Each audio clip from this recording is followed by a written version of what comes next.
Ok, ahora por favor apúntense los que van llegando.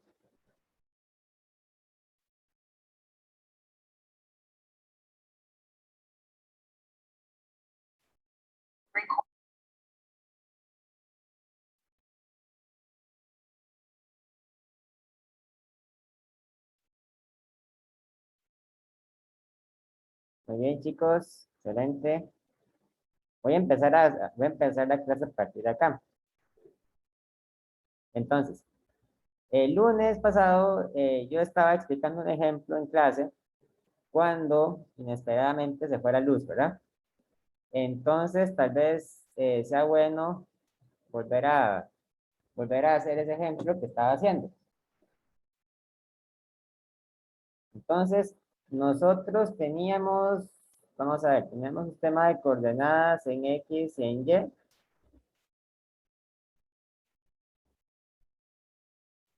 Z.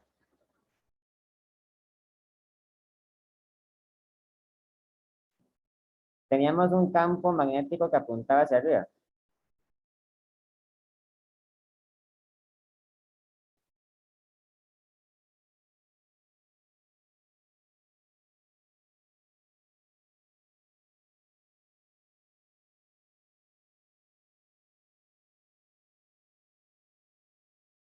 Campo B. Y teníamos un anillo, ¿verdad?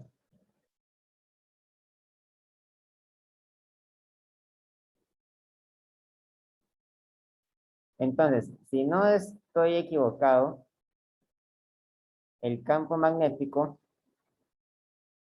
ok, el campo magnético, vamos a ponerlo distinto, vamos a decir que el campo magnético es de la forma de B sub 0 más B1 por tiempo, donde B sub 0 era 0.1 teslas, ¿verdad? Y B1 era 0.01 teslas entre segundo.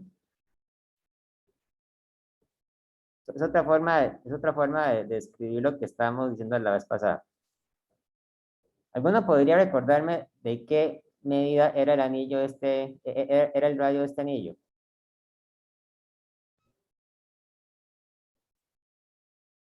¿Cuánto medía el radio?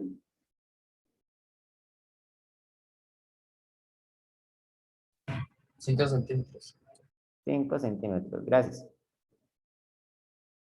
5 centímetros. Ok, entonces la pregunta era, determine la FEM inducida y la magnitud y la dirección de la corriente eléctrica inducida sobre el anillo. Ah, bueno, y el anillo tenía una resistencia interna, ¿verdad? ¿Alguien podría, por favor, recordarme qué valor le hayamos puesto a la resistencia?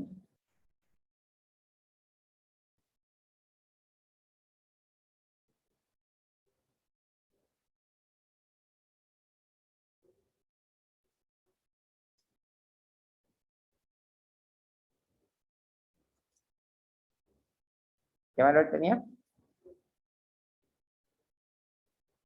¿Cuánto era? ¿Eran 10 ohms o algo así? No recuerdo cuánto era. Bueno, pongámosle un valor ahí. Seguro no lo había dicho. Digamos que tiene un valor de 10 ohms.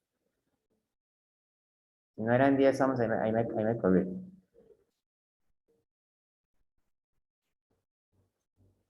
Ok, entonces, lo que tenemos que usar es la ley de Faraday-Lenz.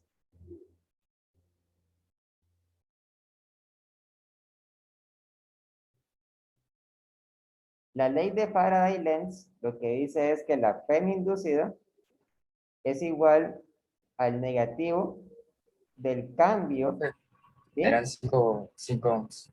5 ohms, ok, perfecto, gracias. La F inducida era igual al cambio del flujo magnético con respecto al tiempo. Se recuerden que la F inducida solo existe si el campo magnético está cambiando con respecto al tiempo. Si el campo magnético es constante, no pasa nada, ¿verdad? Tiene que estar cambiando para que haya una FEM inducida. Entonces, en este caso, nosotros tenemos que el vector de área apunta verticalmente hacia arriba, ¿verdad? Por lo tanto, el flujo magnético es, bueno, es el producto punto del campo magnético con el área. El vector de área, eh, es entonces la magnitud del área en K, ¿verdad? K, porque apunta hacia arriba. Y la magnitud del área es pi por radio al cuadrado. O sea, pi por el radio de 5 centímetros, que es entonces 0.05 metros al cuadrado. El área entonces tiene un valor de, vamos a calcular el área.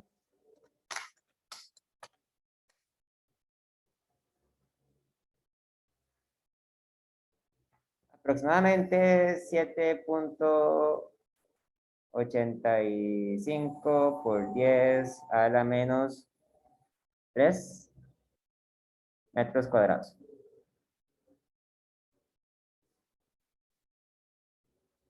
¿Ok?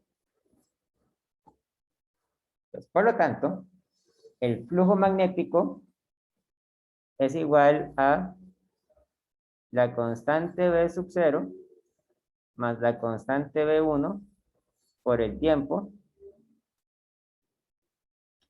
pongámoslo en K.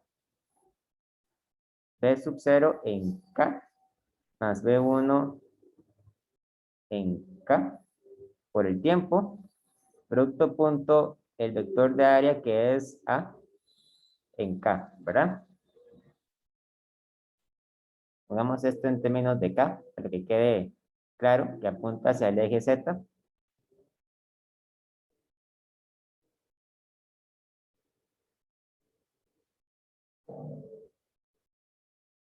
Entonces el flujo magnético es igual a V sub 0 por A más V1 por A por T. Entonces vemos que el flujo magnético es una función del tiempo, ¿verdad? Porque es V sub 0 por A más V1 por A por T. O sea, aquí depende del tiempo, ¿verdad? No es constante y por lo tanto tiene que haber un flujo magnético ahí. ¿Cómo se puede calcular el cambio entonces del flujo magnético con respecto al tiempo? Bueno, esto realmente es derivar. Yo quiero sacar la derivada de esto. Si ustedes derivan esto con respecto al tiempo, este término que está acá se elimina porque es constante y lo que quedaría entonces sería esta constante que multiplica el tiempo. Pero vamos a hacer esto de manera que no requiera cálculo. Vamos a calcular entonces el cambio del flujo magnético con respecto al tiempo. Esto es entonces igual a calcular el flujo magnético en un tiempo de t más delta t menos un tiempo t dividido entre delta t. Entonces esto es b sub 0 por a más b1 por a por t más delta t menos b sub 0 por a menos b1 por a por t dividido entre delta t. Este se cancela con este, ¿verdad? Este se cancela con este tiempo. Y entonces lo que me queda aquí es menos B1 por A por delta T entre delta T. Y lo que queda es simplemente entonces menos B1 por A. Es decir, la FEM inducida es menos B1 por A. Ustedes pudieron haber hecho esta deducción mucho más fácil sacando la derivada, ¿verdad? Ustedes dirían el flujo magnético con respecto al tiempo y lo que le queda esta constante. Pero bueno, vamos a hacer la demostración larga para que sepan de dónde viene. En caso de que lo quieran hacer sin cálculo. Muy importante, recordemos que este signo negativo lo que indicaba era que la corriente eléctrica tiene que ir en una dirección tal que se oponga al flujo magnético cambiante. Entonces, vamos a calcular simplemente la magnitud de la FEM, que sería entonces la constante B1 por A. Entonces, B1 era 0.01 teslas entre segundo y el área es 7,85 por 10 a la menos 3 metros cuadrados. Esta unidad de medida, Tesla entre segundo por metro cuadrado, es igual a volt. Entonces esto es igual a 7,85 por 10 a la menos 5 volts. Esta es entonces la magnitud de la FEM inducida. Esta es la respuesta. O sea, lo que acabamos de obtener es como si esta espira se hubiera conectado a una batería. Realmente no hay ninguna batería. Lo que está sucediendo aquí es que el cambio en el flujo magnético está ocasionando una FEM en toda la espira. Es como si la espira fuera por sí sola una batería, o sea, una fuente de potencial eléctrico. Vamos a ver, chicos, hasta esta parte, ¿hay alguna duda, alguna pregunta? Seguimos, entonces. Ahora, vamos a calcular la dirección y la magnitud de la corriente eléctrica inducida. Entonces, ¿de qué forma nosotros podemos calcular eso? Bueno, para esta parte sí es necesario hacer un poquito de la regla de la mano derecha.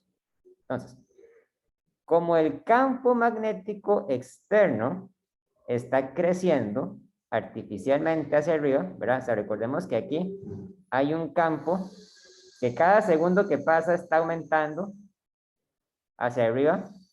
Entonces, la espira en respuesta tiene que ejercer un campo magnético externo, un campo magnético inducido, perdón, hacia el otro lado. Entonces aparece un campo magnético apuntando hacia abajo. Pues estas líneas rojas que estoy dibujando representan el campo magnético inducido. ¿Ve? Inducido. Apunta hacia abajo. Por lo tanto, ¿cuál tiene que ser la dirección de la corriente para que el campo magnético apunte hacia abajo?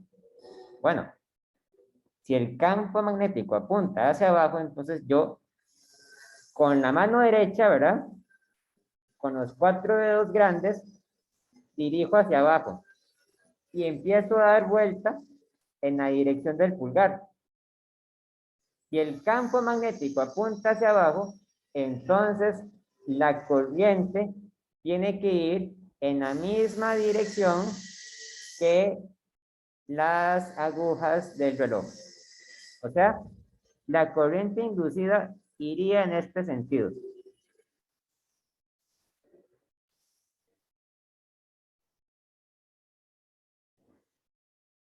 Porque esa es la dirección de la corriente que produce un campo inducido hacia abajo. ¿De acuerdo? Una corriente que apunta hacia esa dirección genera un campo inducido hacia abajo según la regla de la mano derecha.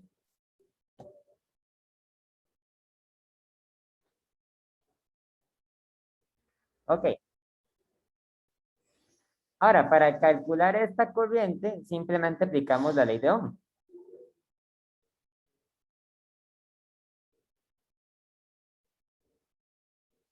La corriente tiene que ser igual a la Fm inducida entre la resistencia de la espira. Entonces, vean esto. Ustedes solamente pueden calcular la corriente cuando ustedes saben qué resistencia interna tiene la espira.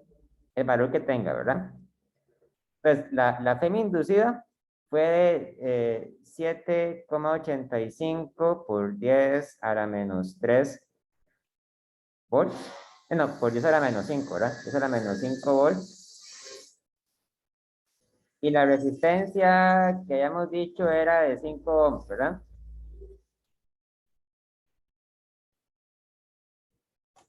Entonces, ¿eso cuánto da?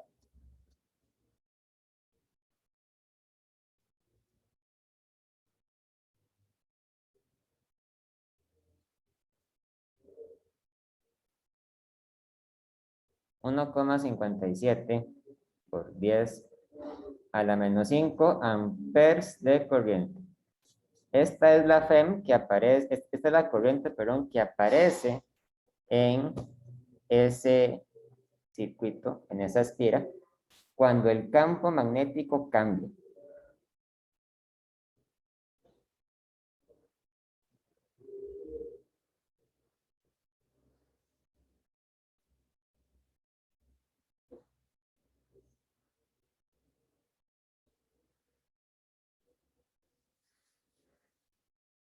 ¿De acuerdo?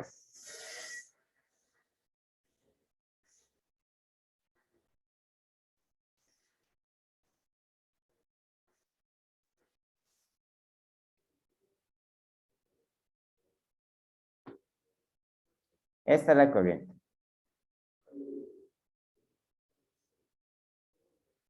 Digamos que yo les hubiera puesto una pregunta muy parecida a esta. Muy parecida, pero con una pequeña diferencia. ¿Qué hubiera pasado si yo les pongo un ejemplo donde tenemos también un sistema de coordenadas en X, Y, Z?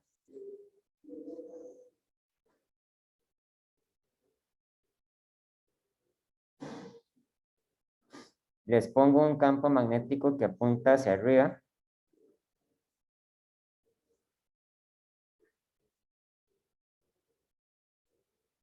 Y les pongo un anillo ahí.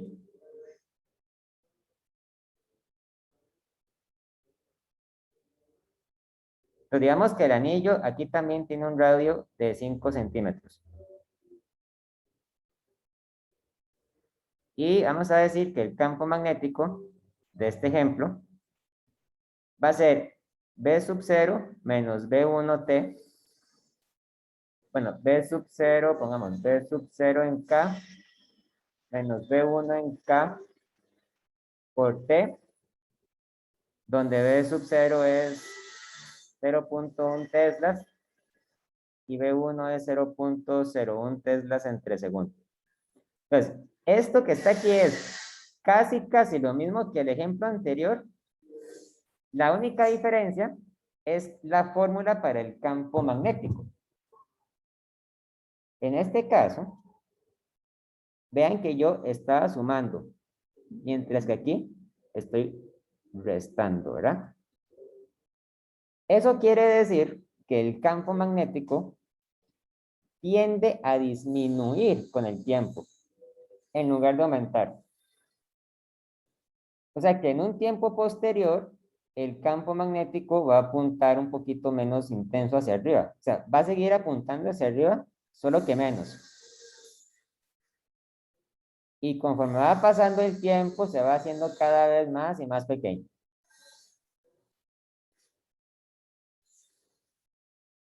Vamos a suponer también que yo le pongo al anillo una resistencia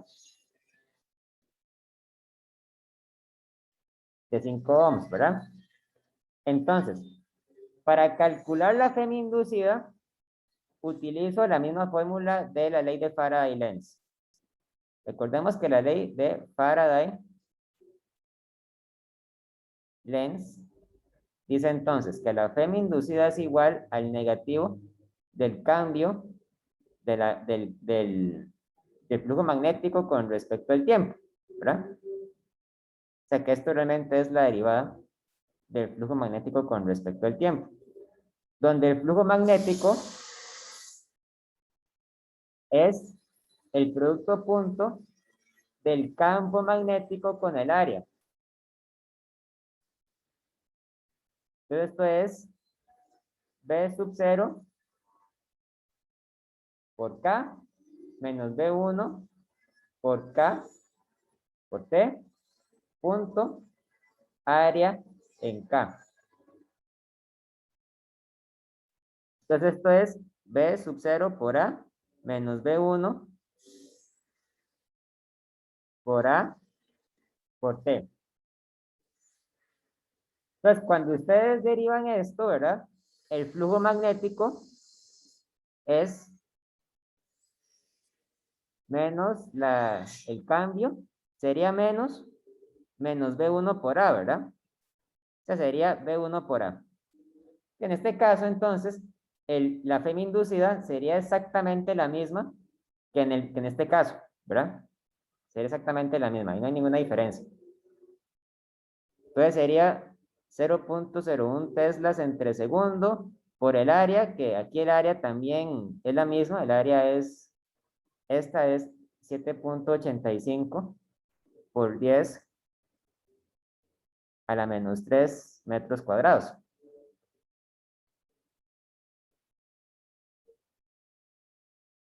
Entonces la fema inducida es de 7.85 por 10 a la menos 5 volt. O sea, hasta ahí lo mismo, ¿verdad? ¿En qué se diferencia entonces este caso del caso anterior? Bueno, como ahora el flujo magnético se está haciendo cada vez más y más pequeño, porque el campo se está debilitando cada vez más, entonces la espira tiene que generar un campo inducido hacia arriba para compensar por la pérdida de campo magnético que está experimentando debido al campo externo. O sea que ahora el flujo magnético inducido, el campo inducido, apunta hacia arriba.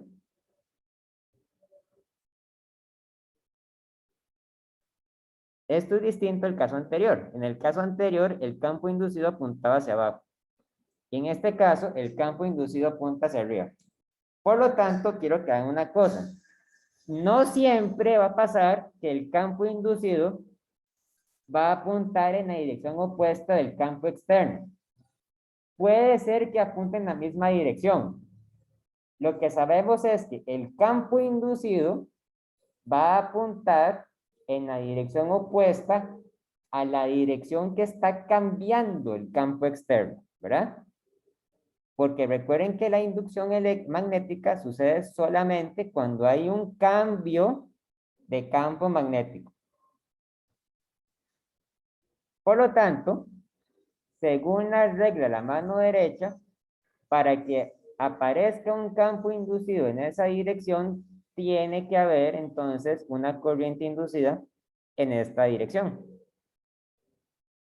Es decir, la corriente inducida tiene una dirección opuesta a la de las agujas del reloj, que es el caso distinto a lo que ocurría acá, ¿verdad? Ahora la corriente apunta hacia este sentido. Y la corriente va a tener la misma magnitud que la otra, va a ser igual a la fema entre la resistencia. O sea, va a ser una corriente de 1.57 por 10 a la menos 5 amperes. Ahora vamos a hacer un ejemplo completamente distinto de esto. Vamos a poner aquí ejemplo. Vamos a imaginarnos que tenemos un circuito eléctrico que consta de lo siguiente. Yo tengo una lámina que conduce corriente, una lámina metálica paralela a otra. Muy largas. Estas láminas se juntan en un extremo con una resistencia.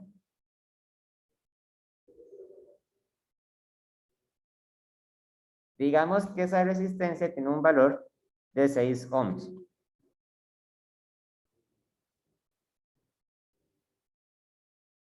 Vean que el circuito no está cerrado, ¿verdad? Entonces, después, yo aplico un campo magnético que apunta hacia abajo. En la región entre las placas.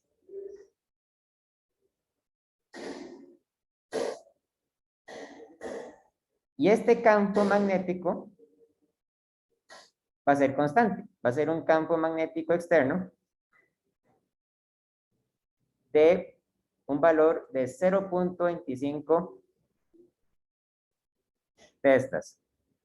Y digamos que si entonces este es el eje Z, entonces yo puedo decir que la magnitud del campo, que la dirección del campo va a ser hacia menos K, porque apunta hacia abajo, ¿verdad?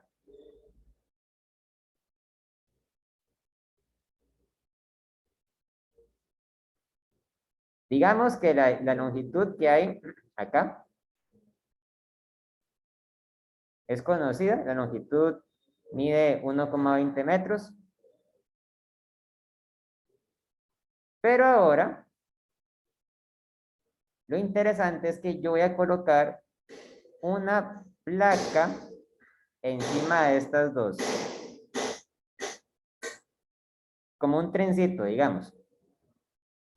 Esta placa se va a conducir hacia la derecha con una rapidez V. ¿Ok? Entonces, digamos que esto que está acá es la distancia x igual 0 y aquí se encuentra en un valor de x determinado que no conocemos.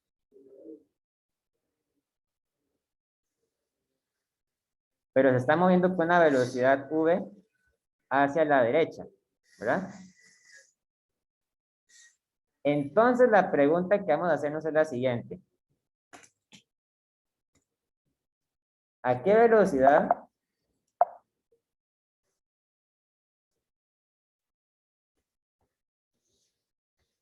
se debe mover la barra para producir una corriente de una corriente de 0,5 amperes en el resistor?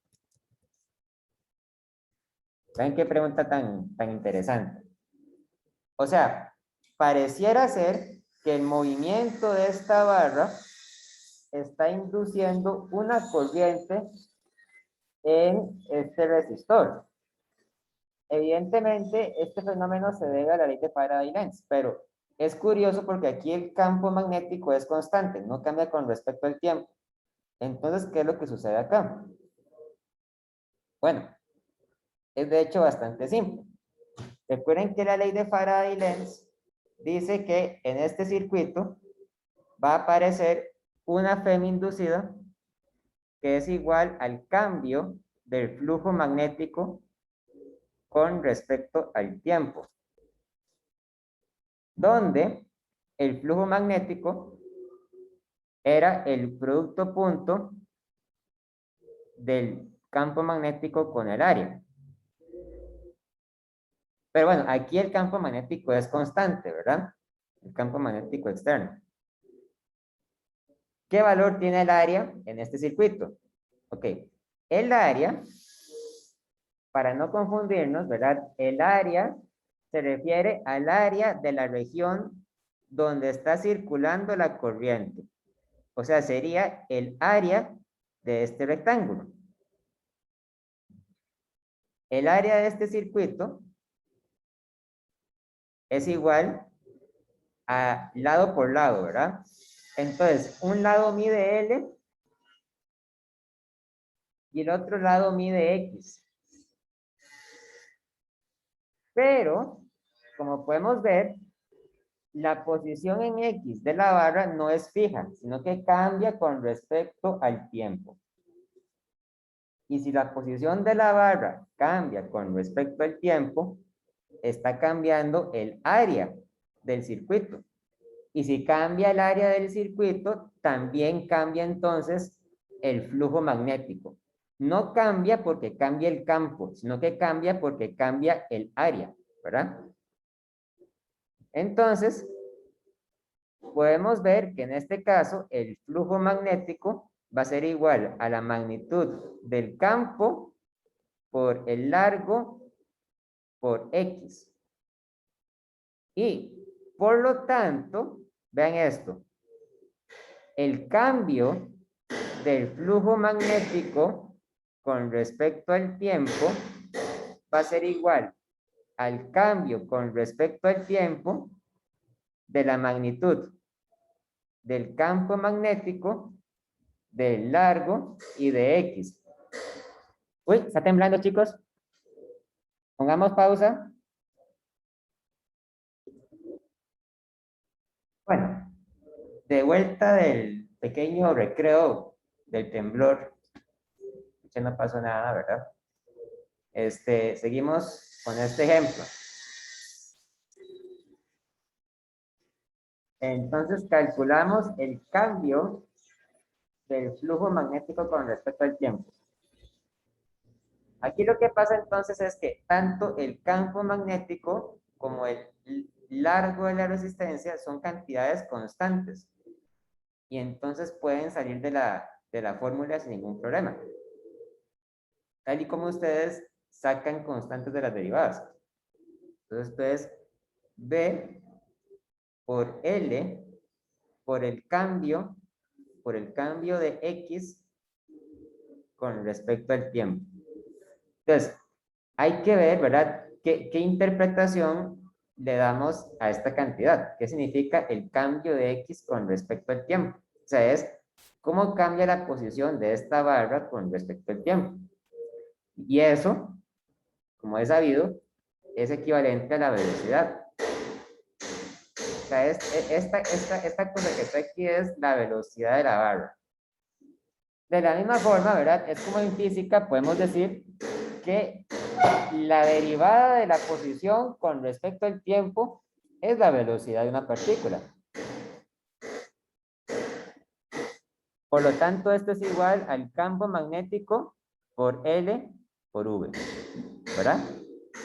O sea, depende de la velocidad de la barra, porque la velocidad de la barra está asociada con el cambio de área, y el cambio de área está asociado con el cambio de flujo magnético, y eso nos da la Fm inducida. Por lo tanto, la Fm inducida sería menos B por L por V.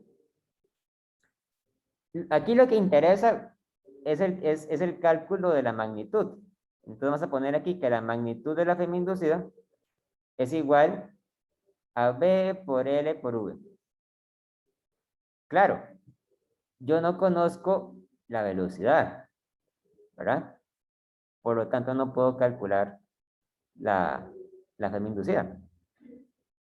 Pero yo puedo deducir el valor de la Fm inducida utilizando la ley de Ohm.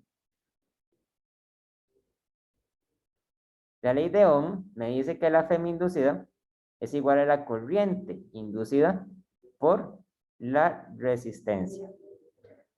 De manera que yo puedo igualar estas dos cantidades y decir entonces que la corriente por la resistencia es igual al campo magnético por el largo por la velocidad.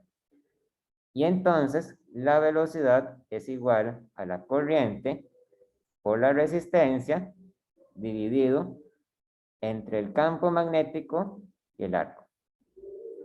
Entonces esta es la fórmula para calcular la velocidad que tiene la barra en un ejemplo donde conocemos el valor de la corriente que circula por este circuito de acá. ¿Qué valor tiene? Bueno, tiene un valor de 0.500 amperes por el campo, la resistencia que es de 6 ohms dividido entre 0.250, pongamos 150 para que tenga 3 cifras, 150T, por 1,20 metros. Y eso da 0,5 por 6 entre 0,150 por 1,20. Esto da 10,0. ¿Qué unidades tiene? Bueno, ahí podríamos fijarnos que esto tiene unidades de amper por ohm entre Tesla entre metro, ¿verdad? No se desesperen porque amper por ohm entre Tesla entre metro tiene que ser metro entre segundo. ¿Ok? ¿Cómo lo sé? Porque estoy calculando una velocidad. Entonces tiene que ser una unidad, una cantidad de 10 metros entre segundo. Yo puedo estar seguro de que son metros entre segundo porque he tenido el cuidado, ¿verdad?, de que todas las cantidades que estoy utilizando tengan unidades del sí. Entonces, eso tiene que tener unidades del sí también, es metro entre segundo. Ahora, otra pregunta que nos podríamos hacer. Determine la dirección de la corriente inducida. O sea, hay solamente dos opciones, ¿verdad? O la corriente inducida va en la misma dirección que las agujas del reloj o va en la dirección opuesta. ¿Cuál de las dos es? Hay que ver, ¿verdad? Entonces, cuando la barra café se mueve hacia la derecha, el flujo magnético aumenta porque aumenta el área, ¿verdad? Por lo tanto, el flujo magnético aumenta hacia abajo. Entonces, como a la espira no le gusta que cambie el flujo magnético, tiene que producir entonces un campo magnético inducido hacia arriba para compensar el aumento del flujo magnético inducido hacia abajo. Sí, inducido hacia abajo, ¿verdad? Entonces, esto sería el campo inducido. Entonces, ¿qué dirección debe tener la corriente para que el campo inducido aparezca hacia abajo en la página? Bueno, usando la regla de la mano derecha, nos damos cuenta que esa corriente tiene que apuntar en la misma dirección que las agujas del reloj. Entonces la corriente va hacia este sentido. Hacia este sentido. ¿Verdad? Hacia la misma dirección que las agujas del reloj. Ok, tal vez un último ejemplo de todo esto que estamos viendo es la relación que hay entre la ley de Faraday-Lenz y los motores eléctricos. O sea, un motor eléctrico es una máquina que agarra energía eléctrica y de alguna forma la convierte en movimiento. Entonces, ¿cómo funciona un motor eléctrico? Bueno, un motor eléctrico consiste en, vamos a hacer un dibujo realista del motor eléctrico. Consiste en una batería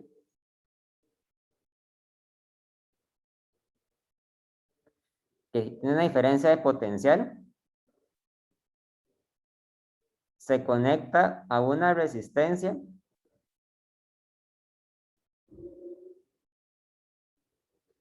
y luego esto que está acá se conecta a unos clips de metal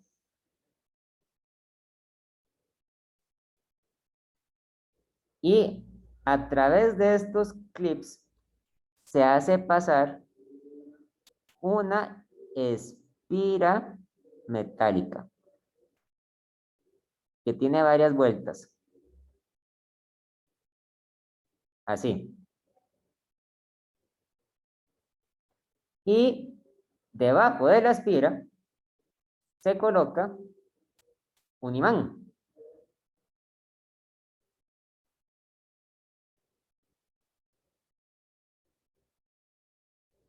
Entonces, la presencia de este imán lo que provoca, ¿verdad? En este caso es que aparezca un campo magnético apuntando hacia arriba.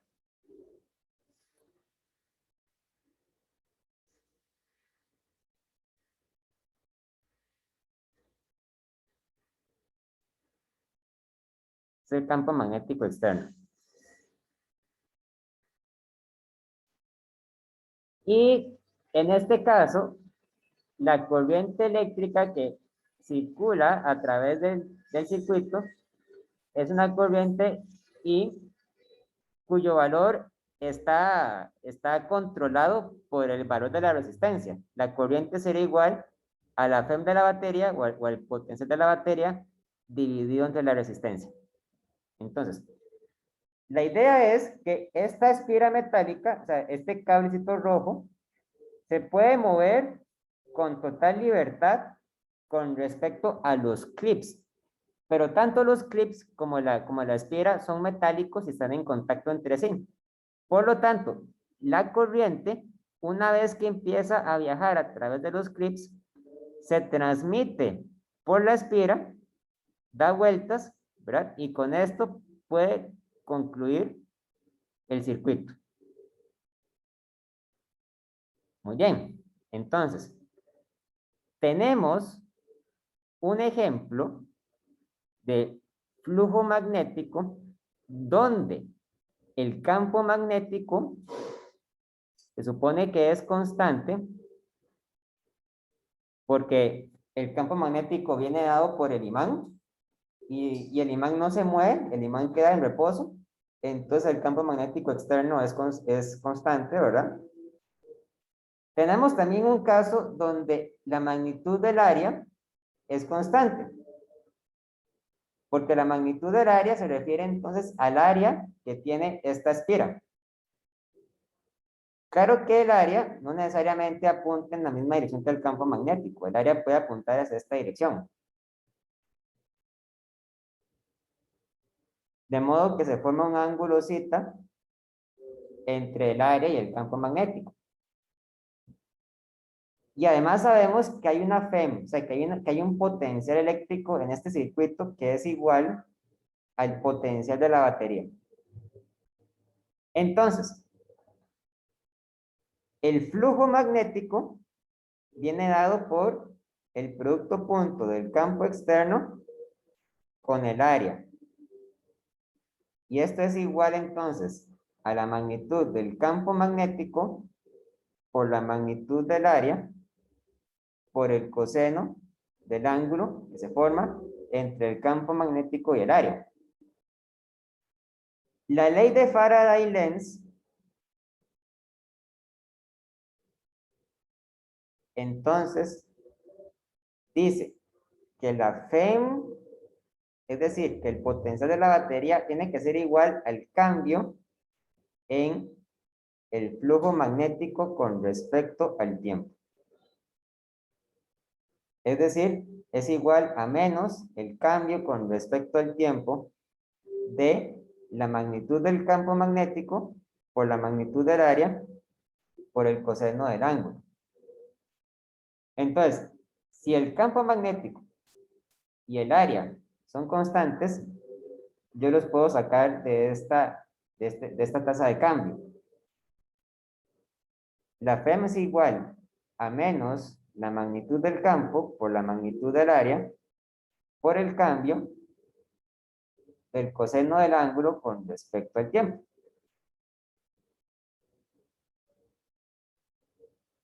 Entonces, el cambio del coseno del ángulo con respecto al tiempo es igual a el negativo del potencial de la batería, en este caso V, dividido entre la magnitud del campo por la magnitud del área. Ok.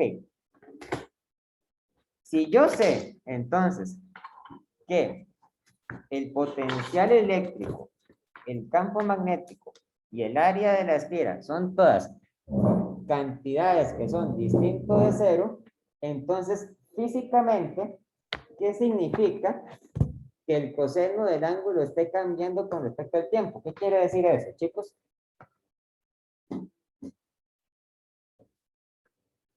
¿Qué sucede cuando cambia el coseno del ángulo?